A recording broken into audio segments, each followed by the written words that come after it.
Assalamualaikum warahmatullahi wabarakatuh. Selamat siang Bapak Ibu dosen. Perkenalkan, nama saya Slamet Mahardika, mahasiswa UT Purwokerto, Prodi Sistem Informasi dengan NIM 0542655304. Baik, untuk saat ini saya akan melaksanakan tugas 2 dari mata kuliah struktur data. Baik, untuk tugas pertama adalah di sini kita disuruh membuat program Java mengurutkan data dari terbesar ke terkecil menggunakan make sort.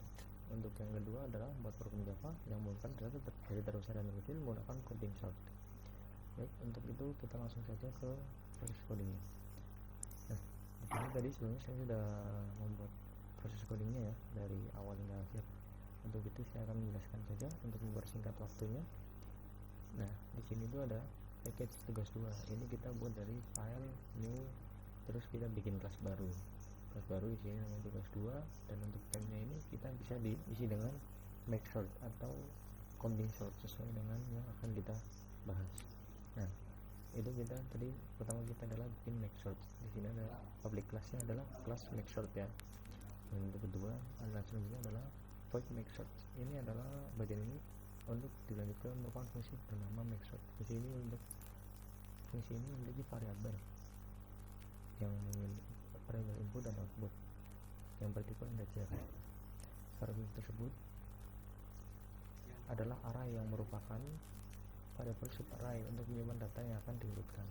Jadi data-data yang mau kita urutkan itu ntar tersimpan di sini semua teman-teman, yang ada di void maps dan juga sesuai dengan fungsinya. Baik, untuk lanjut pertama adalah di sini adalah integer n1 n mid min n left plus 1. Di sini adalah langkah adalah membagi data menjadi 2 rangkaian data awal. Dengan demikian kita perlu mengetahui berapa jumlah indeks untuk array yang telah dibagi 2 tersebut. Data yang dibagi menjadi sub array adalah sub 0 dan 1. Lanjut untuk pada baris 11 dan 12 ini adalah kita membuat array sementara yang berfungsi untuk menampung data A0 dan A1. Untuk variabel L ini kita akan menyambung data A0 dan untuk R adalah data A1. Lanjut, di sini ada fungsi for. Fungsi for itu ada 2. Di sini adalah fungsi untuk for yang pertama untuk menyimpan data A0 di array L LI ya ini, dan untuk yang satunya adalah menyimpan data di array R. Jadi pada baris ke-19 di sini dalam melakukan deklarasi inisiasi indeks pada sub array ya. I-nya itu I0 dan J-nya adalah J0. Untuk indeks array sementara sub array di sini ada integer K sama dengan left. Lanjut ke bagian while. While di sini adalah pengulangan bahwa fungsi perintah pengulangan tersebut akan terhenti apabila apabila I sudah lebih kecil dari N1. Jadi fungsi ini mengulang data variable. Bila I ini lebih kecil dari N1 maka pengulangannya akan berhenti. Nah, di sini if jika lanjut fungsi merupakan dengan tujuan kondisi untuk memproses array L lebih kecil sama dengan R. L nya itu lebih kecil dari sama dengan R. Maka ya, kemudian jika benar maka akan disimpan di array K. Dan untuk fungsi I plus plus sendiri adalah untuk instrument, untuk fungsi untuk menambahkan I dengan angka 1. Untuk else adalah pengecualian dari perintah if pada bagian perintah. Nah, untuk J++ sendiri adalah sama tadi seperti I++ ya. Di sini untuk menambahkan J dengan angka 1. Lanjut, di sini ada pengulangan lagi 2.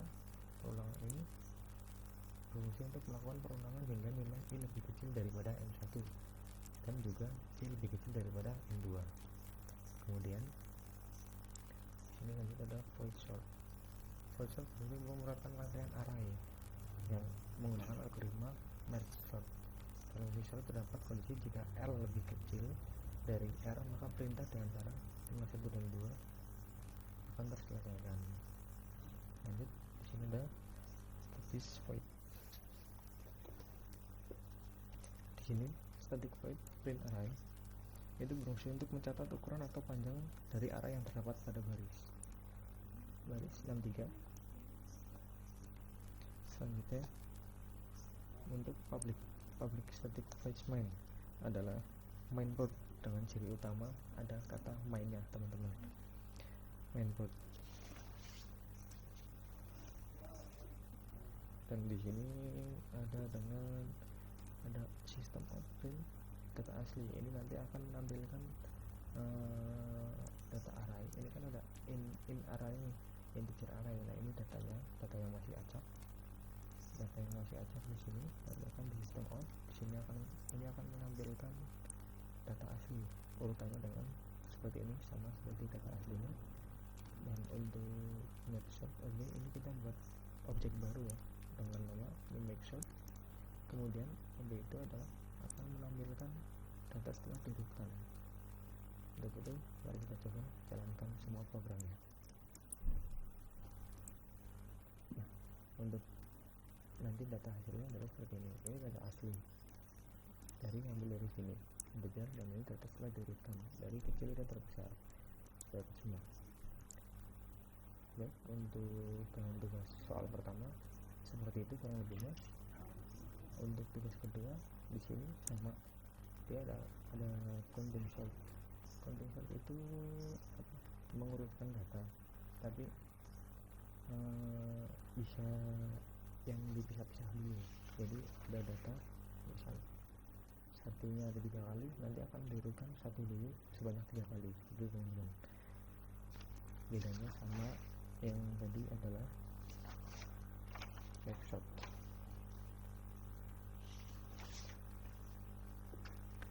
Nah, di sini sama ada fungsi void sort untuk apa namanya, pembuatan counting sortnya. Nah, di sini ada data, ada char. Karena ini untuk masukkan data karakter ya teman-teman. Data karakter bukan data integer saja yang bisa dimasukkan. Nah, untuk for each sama seperti untuk perulangan juga, membuat array 0 gitu. Nah, untuk lanjut seperti ini nanti hingga sini. Nah, counting sort nya sama kayak tadi, kita bikin data baru dengan char. Ini kan karakter ya, ini saya pakai G, A, E, B, D, G, G. Nah, habis itu ntar di sistem turnout nya dia akan mengurutkan dari A dulu semua A, habis itu urut ke B, C, D, E, F, G, H, I, J, seperti itu teman-teman. Nah, mari kita coba langsung saja jalankan perintahnya. Nah, nanti adalah hasil urutan datanya seperti ini: A, B, C, D, G, G, H, J, J. Seperti itu teman-teman. Untuk penjelasan dari programnya agak kurang lengkap ya, maaf, karena saya juga di sini masih berpanduan pada buku praktek. Jadi apabila ada kurang-kurangnya saya mohon maaf. Untuk itu kita ambil saja nilai positifnya. Jika tidak ada, semoga aja ada yang bisa diambil positifnya. Baik, untuk tugas 2 sekian dari saya bisa sampaikan. Apabila ada salah kata saya mohon maaf. Terima kasih kepada Bapak Ibu